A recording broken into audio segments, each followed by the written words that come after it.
Good morning again, everyone. This is Charles Hayward. I want to thank you again for joining the Masters of Mind call here. Monday mornings, every Monday morning we are here 9:30 a.m., same time, same line as they say, 5 to 10 minutes just to get you more moving towards a point of excellence in your life. This morning's call, you guys, I want to start out with a question. You know, have you ever wondered why people always quit things? You know, why they always give up? You know, why they give up before accomplishing the goal that they had for themselves, whatever that goal was. You know, I mean, people give up on everything.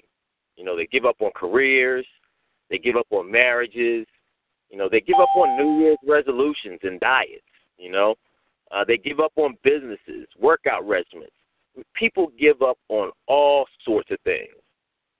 But I'll tell you that the most heartbreaking thing of all is to watch someone give up on themselves. You know, and people give up on themselves, you know, with some of the most important decisions of their lives. You know, people want wonderful 50-plus year marriages. You know, people want outstanding health. You know, people want to own large businesses and create substantial wealth. You know, some just want to be significant in others' lives. You know, people want all sorts of things. And typically, at the onset of going after whatever that is that they want, they are so full of optimism. You know, they're so full of absolute assurance that they will succeed, and no one is going to tell them otherwise, you know. So why is it that at the first sign of difficulty, most people have a tendency to lose that conviction? You know, to lose all confidence in their ability. Why is it that people start to use all the excuses so common to us all? You know, the second things don't go according to plan. You know, everyone on this line knows exactly what I'm talking about. You know, as soon as things don't turn out the way we want, or something happens to complicate the situation, we start saying things like, "Oh, well, it's not that important," right? You know, I can live without it. It's not that big a deal. You know, I just want to be comfortable. You know, I just need to make sure that I'm okay from day to day. I don't really need to drive that Porsche. You know, it's so gaudy. It's such a waste of money, right? You know. Here's a good one. You hear things like, I don't really need a big house. You know, I just need 2 or 3 bedrooms. You know, we can share a bathroom. I'm used to it. You know, I grew up with nothing. I grew up in the projects. I know how to survive, right? We make all of these excuses, and hey, they may be all fine and true. But the fact of the matter is that most people are using these excuses to justify giving up what they really want. You know, a justification for quitting. And they quit because even though they started out with overflowing confidence, they had no idea and no one to tell them what to expect along this journey of success. Well, I'm going to correct that for many of you today. Today, I'm going to let you know that whenever you make a decision to improve your life, to improve yourself, and go after something beneficial to you and your family, the universe is going to unleash its alter ego. His name is Murphy, okay? Murphy's going to start wreaking havoc on any part of your life that he can possibly get a hold of. Why? Because that's his job, all right? To put up obstacles in our path to ensure that we earn what it is that we want. Life gives us nothing for free. Everything has a price, and that price has to be paid. You know, there's a quote by a guy named Randy Pausch in a lecture called, I think he calls it The Last Lecture. You know, in it, Randy says that the brick walls are there for a reason. You know, the brick walls aren't there to keep us out. The brick walls are there to give us a chance to show how badly we want something. You know, because the brick walls aren't there to stop people who don't want it badly enough. They're there to stop the other people, all right?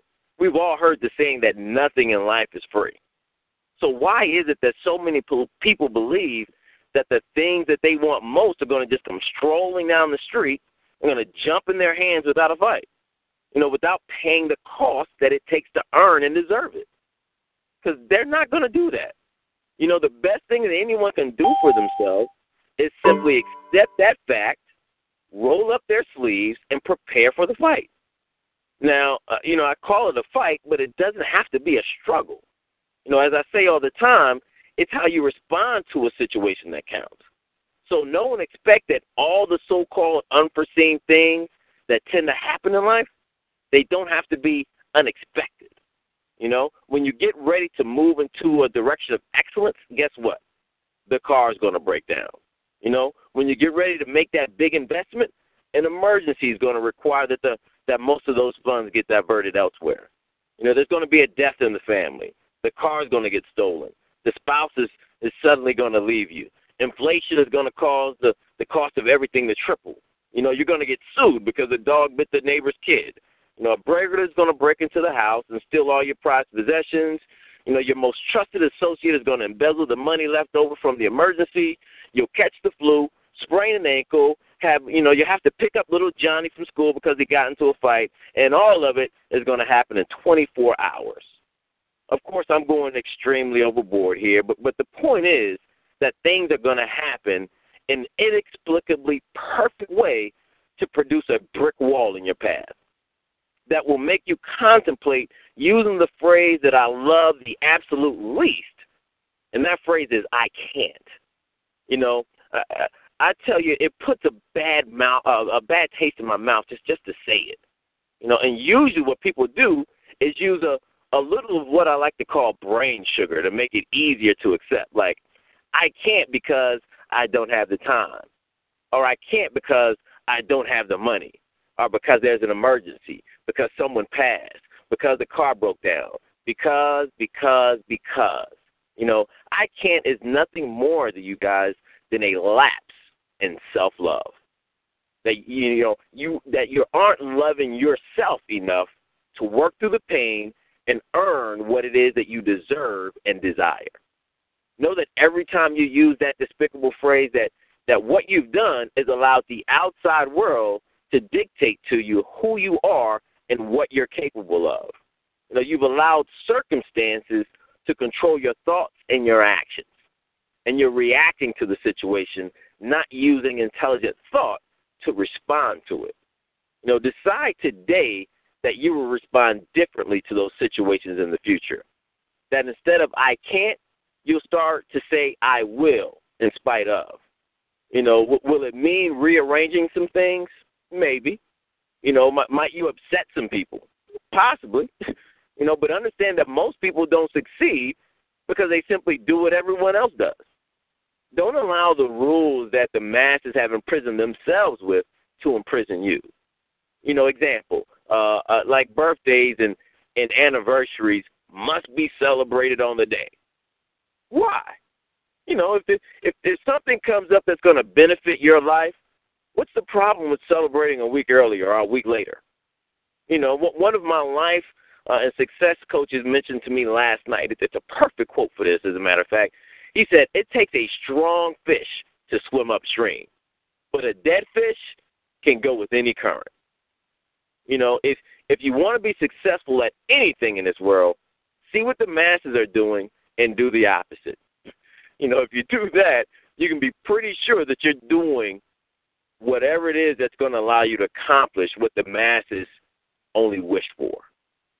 In a nutshell, you all, don't be afraid of the brick walls. Don't be afraid of the trials and the tribulations that come along with reaching your goals and your dreams.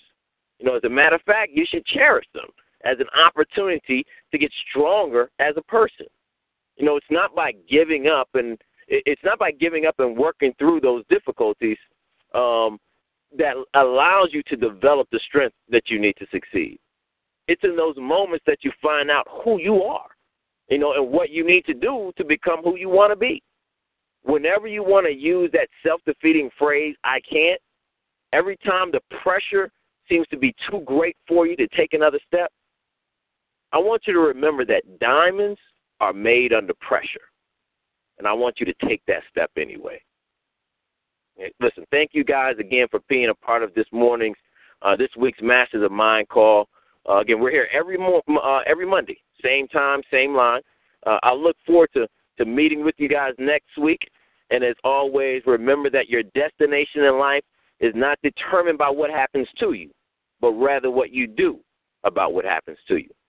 Until next week, this is Charles Hayward signing off. I wish you all a wonderful day. God bless, and take charge.